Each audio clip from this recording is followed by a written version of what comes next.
Hello and welcome to a new video on the Cryptography for Everybody YouTube channel. As you probably know, I collect historic books about cryptography. And recently I stumbled over an interesting book that is not a cryptography book, but a historic book from the 17th century. This is a book that I recently bought, and it's a quite interesting book. And what I found inside that book is much more interesting also. And I found an interesting piece of paper inside this book. And what we have on this piece of paper, we will discuss in this video here. I structured this video into different parts. In the first part, I want to give you an introduction about Daniel Schwenter. And Daniel Schwenter is the author of that historical book. Then we will have a look in detail at my new book and the mysterious paper that I found inside the book. After that, we will have a look at Gematria. What this is, we will see later in this video, and we will see what the solution of the paper is. And finally, we will do something in CrypTool too, and what this is you will see at the end of this video. First of all, who is Daniel Schwenter and why did I buy a book that he wrote? Daniel Schwenter was born in 1585 and he lived until 1636, so some years ago. And he was a German Orientalist, mathematician, inventor, poet and librarian. And Schwenter was born in Nuremberg. And you can see a picture of Daniel Schwenter here on the right side. And this picture is a portrait of Daniel Schwenter's book Gematria, Practicae Novae et Auctae. And it's in copper engraving made by Lucas Kilian. And I also have a nice copy of this copper engraving. In my version of the book, you don't find this copper engraving. Daniel Schwenter was a professor of Oriental languages and mathematics at the University of Altdorf, so he was a scholar. And Schwenter was familiar with Greek, Hebrew, Arabic, Syriac and Aramaic, so he knew a lot of very old languages. And Schwenter wrote several interesting books, including a book about cryptography, and that is why I am interested in Daniel Schwenter.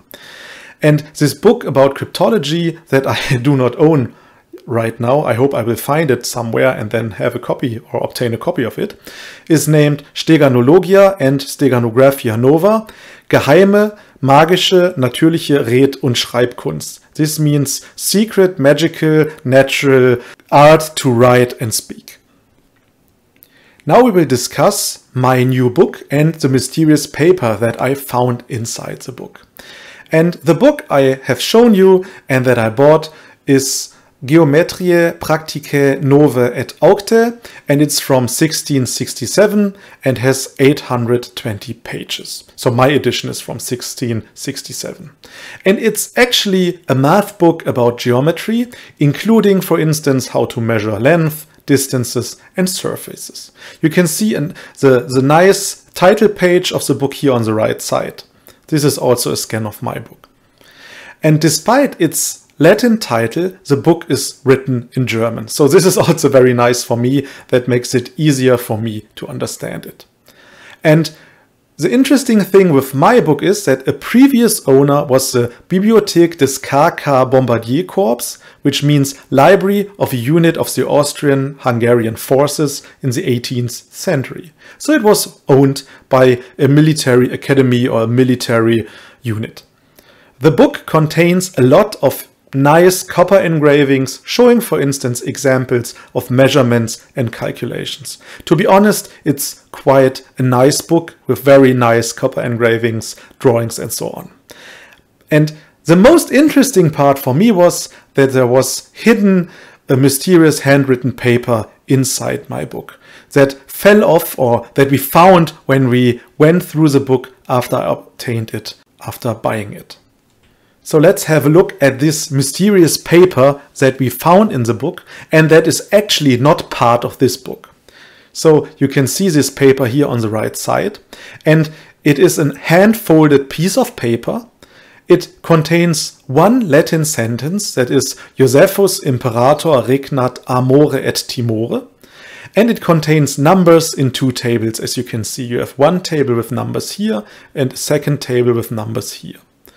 And the first thing that I thought, and I was really amazed and surprised and happy, could this be an original cryptographic key? So for me, it looks like a cryptographic key. You have here the Latin letters, and then you have the numbers, and we encrypt using the letters and then finding the corresponding numbers. And for instance, then we encrypt A by 1, B by 2, C by 3, and so on. So for me, it looks, or to me, it looked like, or looks like a cryptographic key. Or is it something completely different and not a cryptographic key? Something we don't know yet. And as I said, I first thought it is a cryptographic key. We have these nice mappings, A to 1, B to 2, C to 3, Z to 600, and so on. So the first thing I did after finding this paper, I wrote an email to my Decrypt colleagues. Decrypt is a research project that I'm also part of, that I'm working for.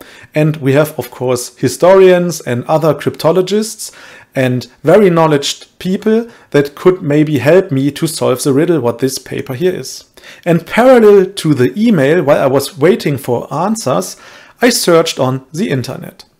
And I found a hint in another book, which we will see on the next page. And here is the hint that I found.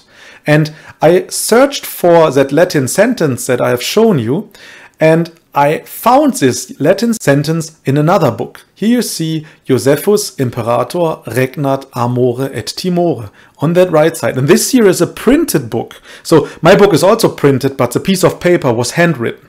And this book hier ist der neu bestellte Agent von Haus aus mit allerhand kuriosen Missiven, Briefen, Memoralien, Stafetten, Korrespondenzen und Kommissionen nach Erforderung der heutigen Staats- und Gelehrtenwelt, Band 3. So this is clearly a German book, and the translation of the title of that book is The Newly Appointed Agent by Default, with all kinds of curious missives, letters, memorabilia, staff, correspondence, and commissions as required by today's political and academic world, Volume 3.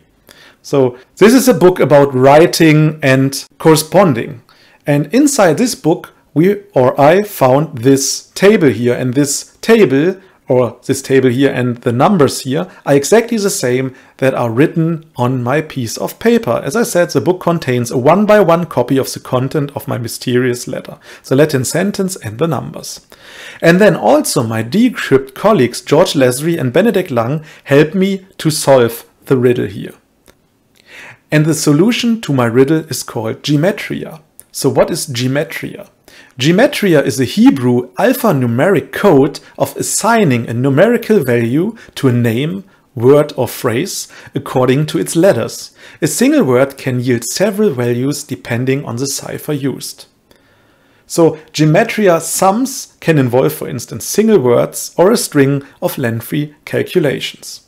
And Gematria is performed in order to deduce meanings from the numbers and to establish relationships between words.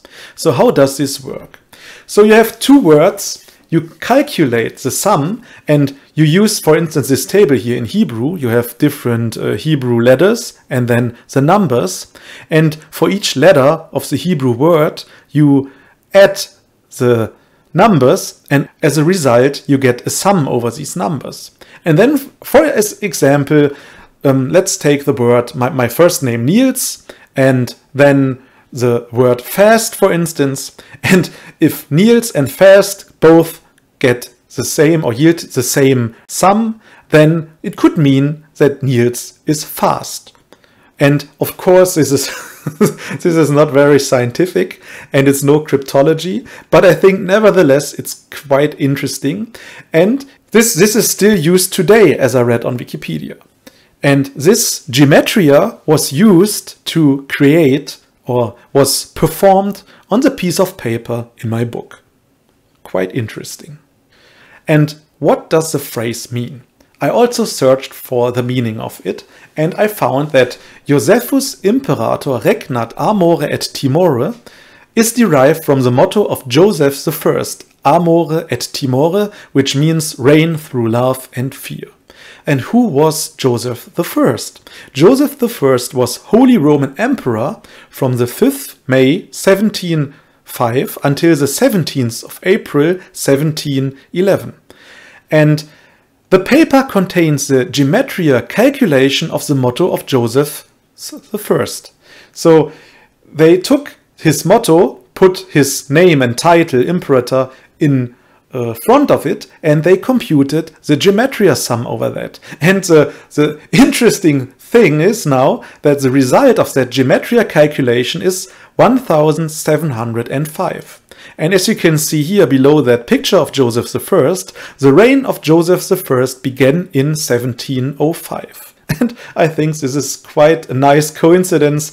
Probably they had to search for or to change that sentence until they got that number, but I think it's quite interesting. And yeah, that maybe meant that he will have a good reign, because the sentence and the start of his reign, the year of this reign is, or the start of this reign is the same.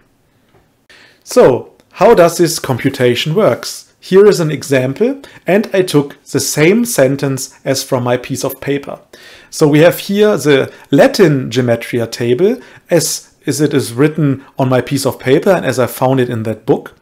And here you see A is 1, B is 2, and it goes on until we reach the 10 with the letter K.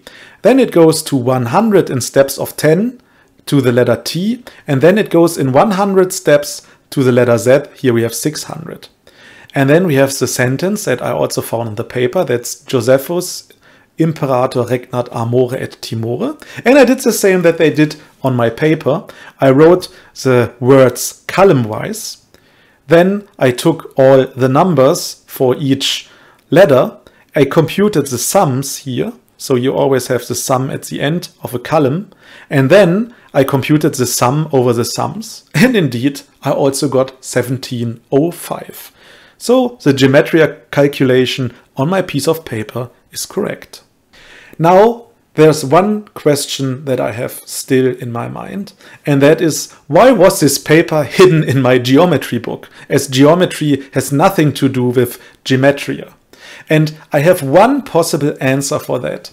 And the answer is that my geometry, in German Geometrie, book was located in a library in a shelf with books starting with letter G.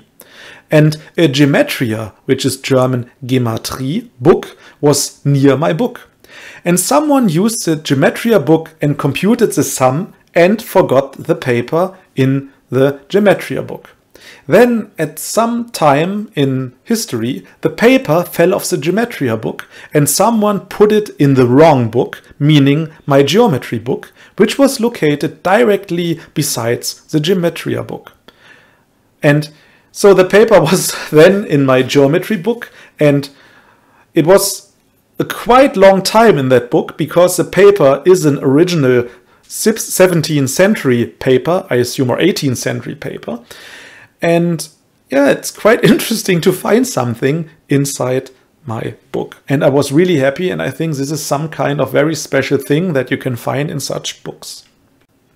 After trying to find out what this paper means, or the computations and calculations on this paper means, and finding out that this is Gematria, I wondered, is it possible to do Gematria also in CrypTool 2, so to compute Gematria sums over sentences or words? And indeed, I was able to do so. I created a nice workspace, which is also available in the nightly build. And now I think that we will have a look at the new Gematria template and compute a Gematria sum in CrypTool 2. I'm here now in CrypTool 2 in the newest nightly build in the Start Center. And now I will show you how you can compute Gematria sums using CrypTool 2. And to do so, you have to search for the new template that's included in the nightly build that is called Gematria. And when you double click it, you get a nice workspace that I created especially for computing Gematria sums with Latin letters. But you could also easily probably change this here to Hebrew or other letters and styles of writings. But this here is for Latin alphabets. And I didn't say that before, but you don't have here a letter J, you only have an I in the alphabet, and you also don't have a letter V, you only have the U. So when you want to compute Gematria sums, you have to replace the J by an I and the V by an U. And this is a workspace to compute the sums. So how does this work? In the first part here, I mark this right now that you see what I mean with the first part here. That is this here, the left part here, this. In this part here, we first substitute every letter of our text by digits. And our digits range from 001 to 600. And then we have a 000. This is just only used for the space symbol. And why do I replace each letter by 3 digits? This is because our converter here, the converter component, is able to convert the text that our substitution component creates to integers. And so that means to actual numbers. And to do so, it converts a string of digits, and the digits are from 0 to 9, to the integers. And here you see the digits group size is 3. So every letter here is replaced by 3 digits, and that enables the converter to convert it to actual numbers, because we want to compute the sum. In this text output here, we will then see the single Gematria numbers. And now comes the complex part of this workspace, and that's the remaining part here, or these 2 white rectangles. The first white rectangle here is a part of the workspace that computes a number that goes from 0 to the length of our text minus 1. So this is for obtaining each letter, or each of these numbers actually, individually, so that we can sum these up.